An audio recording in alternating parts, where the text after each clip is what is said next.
No kui pastuga saab kindlasti suhteliselt lihtsalt lahti rasvast ja mürkainetest, siis tselluliidist nii lihtsalt lahti ei saa ja seda ma võin öelda, tuginedes oma kogemusele, aga õnneks aitab siinkohal Ultratone'i tselluliidiravi. Ja täna tutvustamegi siis Ultratone'i tselluliidiravi. Tselluliit on mingis eluetapis probleemiks väga paljudele naistele, kuid kahjuks ainult trenni ja dieediga juba nähtavat tselluliiti sellest lahti ei saa ja siis on õige aeg lisada juurde salongihooldused. Ultratone tselluliidiravi alustame ultraheliga, mis siis lõhustab rasvarakke ja pinguldab nahka alates süvakihtidest.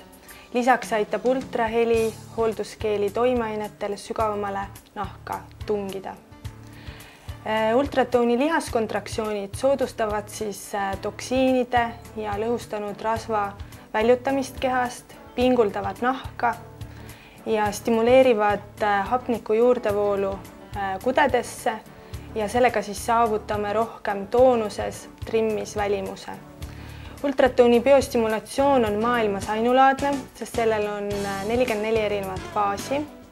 Vahelduvad siis tselluliidi vähendamine, lipolüüs, naha kollageeni elastiini stimuleerimine, lihaste pinguldamine ja vormimine. Efektiivseks tselluliidiraviks soovitame käia Ultratone hooldustel regulaarselt ja kombineerida seda siis koduse nahahoolduse ja tervislike eluviisidega. Nii et tegelikult selle hooldusega ei saa mitte üksnes tselluliidist lahti, vaid saad ka siis rohkem pingul naha ja tegelikult treenitumad lihased.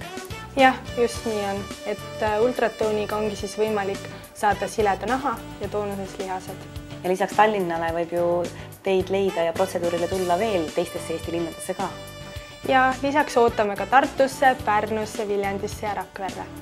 Ja mina soovitan ka seda omalt poolt katsetada, sest et kui aus olles ma olin ise äärmiselt skeptiline selle protseduuri suhtes, aga ma katsetasin ja minu meel muutus küll 100%, sest et efektiivsemat ja intensiivsemat töötlust sellele probleempiirkonnale mina pole küll varem tundnud ja samas ei tasu karta, et see on liiga jõuline või liiga tugev, sest et sa saad ise reguleerida kas natukene rohkem või natukene vähem võimsust. Ja sellest tulenevalt ma otsustasin, et on vaja see kuur ära teha, katsetada ja siis ma juba veidi aja pärast saan teie oma kogemust jagada.